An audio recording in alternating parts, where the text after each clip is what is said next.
احتساب کا ادارہ سمجھا جانے والا آج خود قابل احتساب، ان سے پوچھنے والا کوئی نہیں۔ براڈ شیٹ دستاویزات کا بہت چھوٹا حصہ عوام کے سامنے آیا، ہمت ہے تو تفصیلات لائیں، بڑے بڑے نام منظر عام پر آئیں گے۔ Shahid Khaqan Abbasi. Money laundering reference, Shahbaz Sharif اور حمزہ شہباز لاہور کی احتساب عدالت میں پیش۔ اپوزیشن لیڈر نے چین کے سفیر کا تعریفی خط عدالت میں پیش کر دیا، چٹھی پڑھنے پر پروسیکیوشن کا اعتراض۔ آشیانہ ریفرنس میں بھی شہباز شریف پیش۔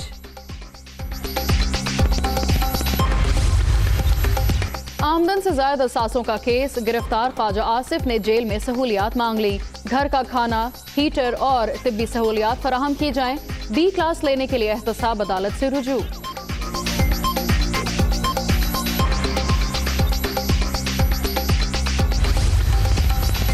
آمدن سے زائد اثاثوں اور غیر قانونی بھرتیوں کا کیس، مولانا فضل الرحمان کے بھائی ضیاء الرحمان نیب خیبر پختونخوا میں پیش، اثاثوں کے حوالے سے پوچھ گچھ۔ فضل الرحمان اور کشمالہ طارق کو اپنے معاشی انقلاب کا بتانا ہوگا۔ مولانا بیرونی ایجنٹ کے طور پر پیسے لے کر ملک میں امن و امان خراب کر رہے ہیں۔ پاکستان دشمنی ناقابل قبول، تمام حقائق عوام کے سامنے لانا ضروری ہے، شہباز گل۔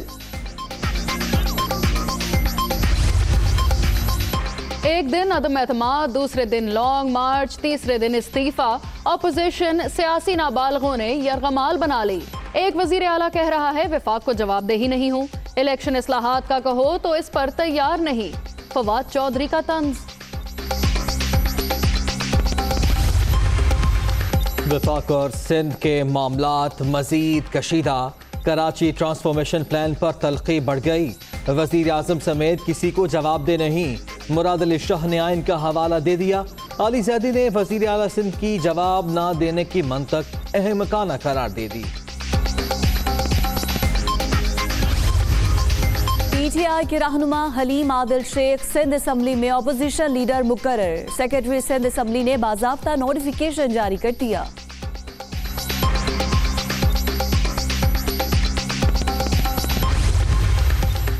وزیر اعلیٰ سندھ کی زیر صدارت سندھ کابینہ کا اجلاس، بارش متاثرین کے لیے 4 ارب سے زائد امداد کی منظوری، رقوم موبائل بینکنگ کے ذریعے ادا کی جائے گی، پیسوں کی تقسیم کے لیے 3 رکنی کمیٹی بھی قائم۔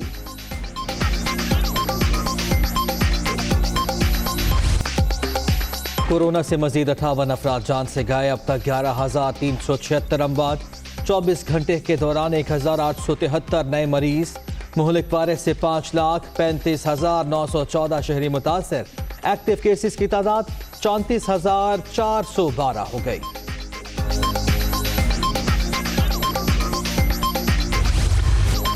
دکان ہو یا گھر، ہر وقت لٹنے کا ڈر، کراچی کے شہری ڈاکو کے ہاتھوں یرغمال، جینا بھی محال۔ 25 روز میں ڈکیتی مزاحمت پر 20 افراد جان سے گئے، باہر نکلنا کسی امتحان سے کم نہیں، عدم تحفظ کے شکار شہریوں کی دہائی۔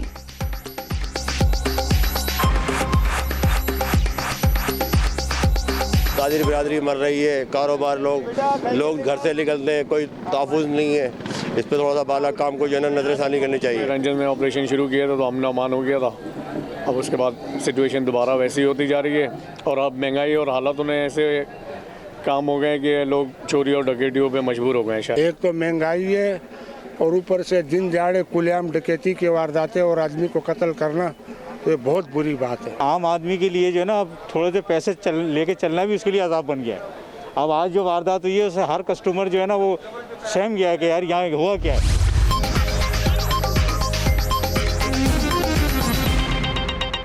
دنیا نیوز میں خوش آمدید، میں ہوں فضا جمال، میں ہوں محمد تانش، اور اس بلیٹن میں میں ہوں آپ کے ساتھ فضا ریاض۔ ہیڈ لائنز آپ نے جان لی، بلیٹن کا باقاعدہ آغاز کریں گے اس بریک کے بعد۔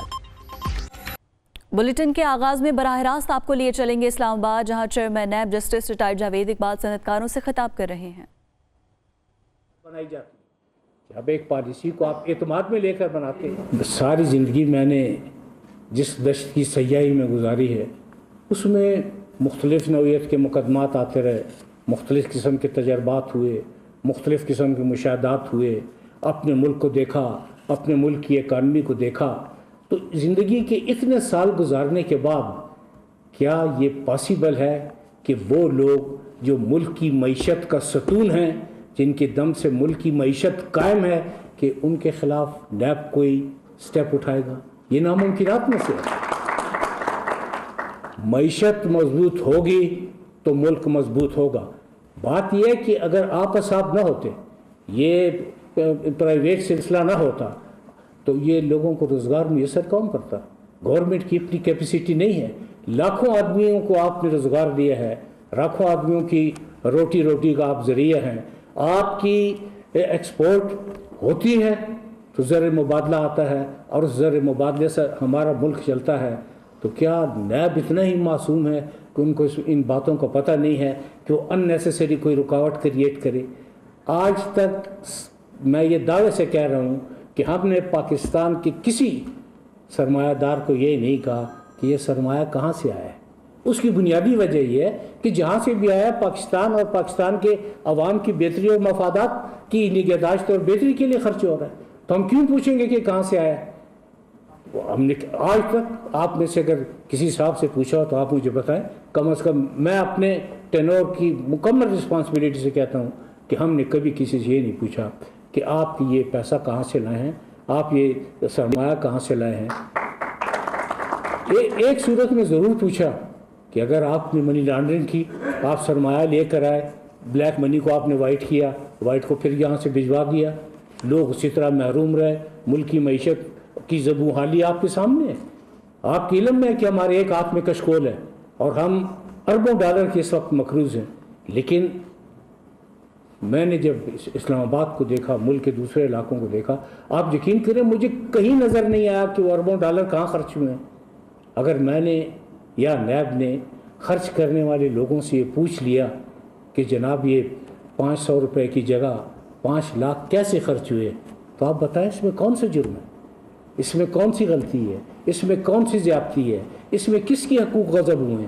کسی کے نہیں۔ یہ جو سٹیپ نیب نے اٹھایا، جو لگاتار اٹھا بھی رہا ہے اور اس کے کافی بہتر فوائد بھی نظر آئے ہیں، یہ صرف اور صرف ریاست پاکستان کے لیے اور لوگوں کی بہتری اور لوگوں کے مفادات کے لیے تھے۔ اس میں میں دوبارہ یہ کہہ رہا ہوں کہ میں نے جب ذکر کیا، میں نے ریاست پاکستان کا ذکر کیا۔ حکومت میں اور ریاست میں بڑا فرق ہے۔ حکومتیں آتی ہیں، حکومتیں جاتی ہیں، پروردگار کے فضل و کرم سے یہ ریاست قائم ہے، اور یہ ریاست انشاءاللہ ہمیشہ تک تا قیامت یہ قائم رہے گی۔ اب میں دوبارہ آپ سے یہ گزارش کروں گا at the cost of repetition کہ آپ چاہیں تو یہاں فوکل پرسن کو تعینات کرنے میں کوئی نہیں، آپ کہیں گے تو میں خود آ جایا کروں گا، اس میں مجھ سے بڑا فوکل پرسن کون ہوگا۔ لیکن میں یہ آپ کو یقین دلاتا ہوں کہ جن شکایات کا آپ نے بتایا ہے، آپ چیمبر آف کامرس ایک تکلیف کرے گا کہ ان کیسز کی مجھے ایک لسٹ دے دیں جن کے بارے میں یہ کہا گیا ہے کہ جی نیب نے ان کیسز میں کوئی رکاوٹ ڈالی ہے۔ میں آپ کو یقین دلاتا ہوں کہ چاہے وہ لسٹ کتنی طویل کیوں نہ ہو، میں 30 دن کے اندر اس کا فیصلہ کروں گا، سوائے ان معاملات کے جو کہ عدالتوں میں زیر غور ہیں، کیونکہ وہ نیب کے دائرہ اختیار میں نہیں آتے۔ میں نے آپ کیا جب معلوم ہوا کہ جی بزنس کمیونٹی پریشان ہے، تو میری تو اپنی نیند اڑ گئی کہ بھئی ہم نے ایسا کیا سٹیپ اٹھایا ہے اور بزنس کمیونٹی کیوں پریشان ہے۔ تو فوری اس کا حل یہ نکالا کہ ہمارے پاس ٹیکس کے جتنے کیسز تھے، انڈر انوائسز کے جتنے کیسز تھے، جس نوعیت کا جو کیس ایف بی آر کے پاس جانا چاہتا تھا، ٹیکس حکام کے پاس جانا چاہتا تھا، کسٹم حکام کے پاس جانا چاہتا تھا، ہم نے ایک ہفتے کے اندر درجنوں معاملات ٹرانسفر کیے۔ اور میں نے تمام ریجنز کو یہ ہدایت کی کہ ہمارے پاس اس قسم کا کوئی کیس نہیں رہے گا۔ بزنس کمیونٹی اگر یہ فیل کرتی ہے کہ وہ ایف بی آر میں زیادہ کمفرٹیبل ہے، تو ہم نے تو ان کی کمفرٹ کا خیال رکھا کہ آپ جائیں، آپ ایف بی آر میں وہاں اپنا ایشو حل کریں۔ اس لمحے اس وقت میں آپ کو یہ دعوے سے کہہ رہا ہوں کہ ہمارے پاس کسی قسم کا کوئی ایسا کیس نہیں ہے جو پچھلے سال میں نے آپ سے گزارش کی تھی کہ وہ نیب اپنے پاس نہیں رکھے گا، اور وہ نیب نے اپنے پاس نہیں رکھا، اور صرف اس لیے نہیں رکھا کہ ایک تو آپ کی خواہش تھی، دوسرے آپ کے مفادات کا احترام تھا، تیسرا یہ تھا کہ ملک کی معیشت کا پہیہ بہت بہتر طریقے سے چلے۔